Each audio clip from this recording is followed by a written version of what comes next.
Bonjour amis lecteurs et bienvenue pour cette nouvelle vidéo sur ma chaîne. Aujourd'hui, pas d'introduction extravagante car j'ai le cœur un peu lourd. En me levant ce matin, j'ai vu qu'il y avait à nouveau eu un attentat, à Londres cette fois. 6 morts, 48 blessés. C'est quelque chose d'absolument scandaleux.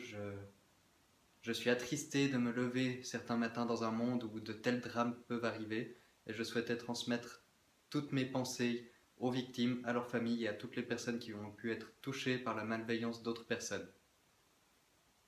Sur ce, on va enchaîner de manière un petit peu plus joyeuse quand même, mais je tenais quand même à transmettre ce soutien.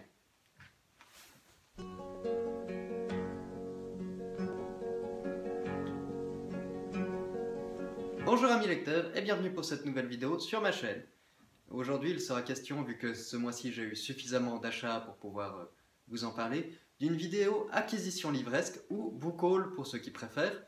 Je pense qu'on a de quoi aller.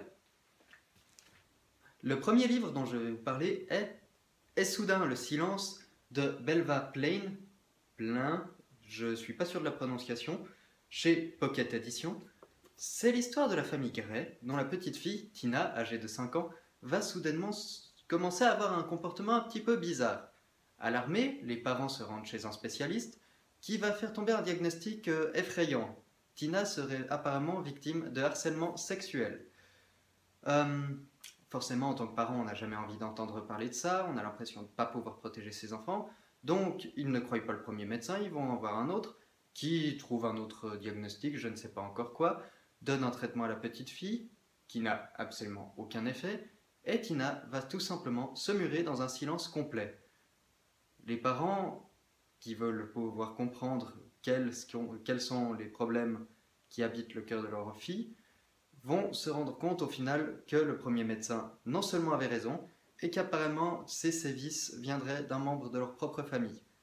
C'est un livre qui me semble très intéressant, avec un sujet qui risque de me toucher, me hérisser le poil, parce que quand ça touche à des enfants en général, ça me révolte.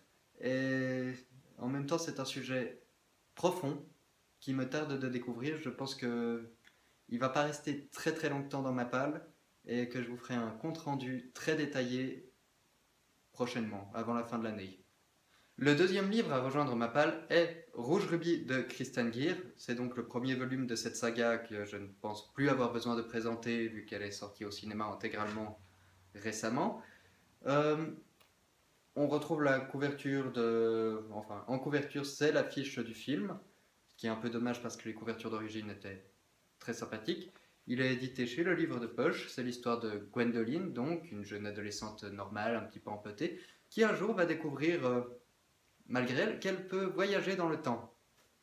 Donc elle va rejoindre une société un petit peu secrète et découvrir qu'il y a un certain nombre de complots derrière. Encore une fois, un livre que j'avais envie d'avoir, qui sera dans ma palle et que je lirai au moment où je sentirai le mieux.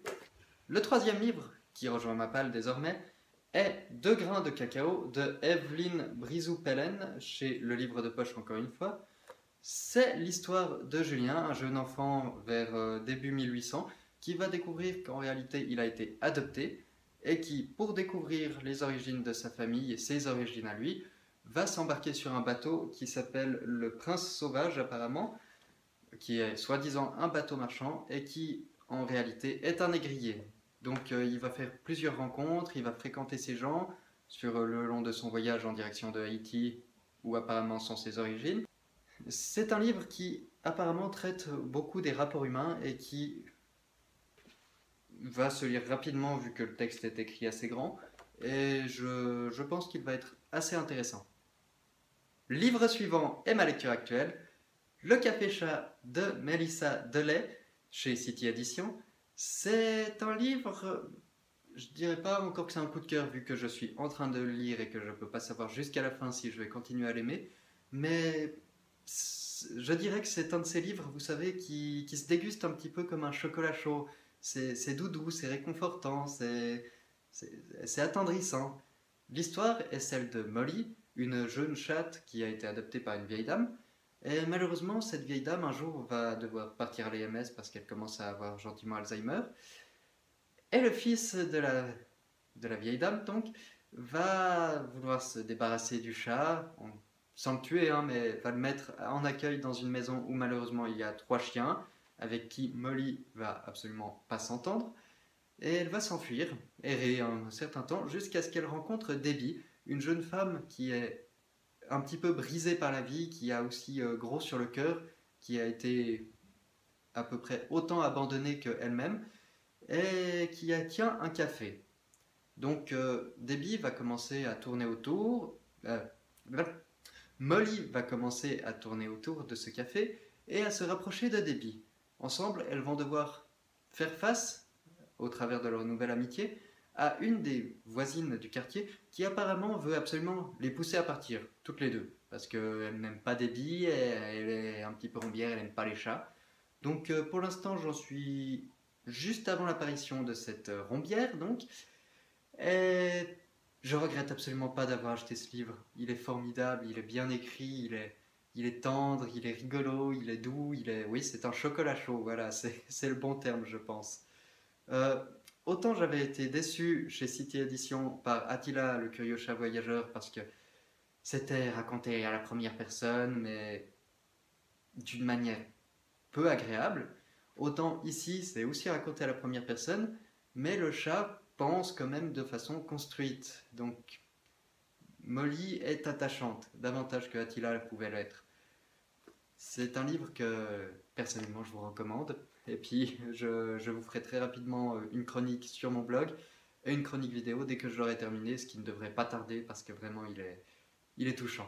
Acquisition dont je vous avais déjà parlé dans la vidéo précédente et également dans celle d'avant dans le tag 3 en 1, c'est Les Animaux Fantastiques de J.K. Rowling chez Gallimard Éditions, le script. Ah, si vous saviez à quel point j'avais envie d'avoir ce livre, et puis maintenant que je l'ai, ben, je l'ai déjà presque complètement lu. Il est formidable, je retrouve le film, je retrouve les expressions, je vois très bien dans ma tête les mouvements de caméra, vu que c'est expliqué, les cuts, les mouvements rotatifs, tout ça.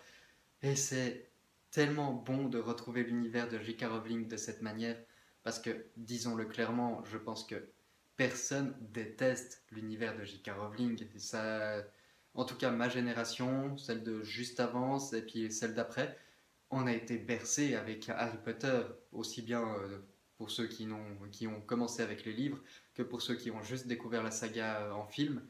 Mais c'est quelque chose qui nous a accompagnés sur plus de 10 ans, qui nous a fait grandir, on a grandi avec les personnages. Et quand Harry Potter s'est terminé, c'est vrai qu'il y a eu un petit coup au cœur. Et retrouver tout l'univers, toute la passion de J.K. Rowling avec de nouveaux personnages et dans un nouveau contexte qui permet d'étendre son univers, je trouve ça absolument formidable.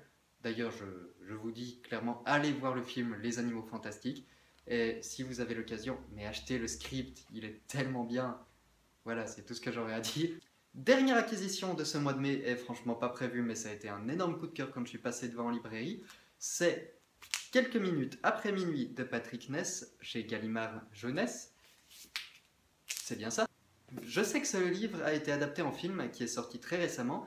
J'avais vu les bandes annonces qui m'avaient paru absolument spectaculaires et je n'ai malheureusement pas eu l'occasion d'aller le voir au cinéma, mais dès que j'en ai l'occasion, dès que le DVD est sorti, je fonce dessus. C'est l'histoire de Connor, un jeune garçon dont la mère est malade, qui subit un petit peu la vie et qui, dans la nuit, va finir par appeler apparemment un monstre malgré lui. Je vais vous lire le résumé parce qu'il est très court et ne dit pas grand-chose. Depuis que sa mère est malade, Connor redoute la nuit et ses cauchemars. Quelques minutes après minuit, un monstre vient qui apporte avec lui l'obscurité, le vent et les cris. C'est suffisamment intriguant pour me donner réellement envie de découvrir le truc.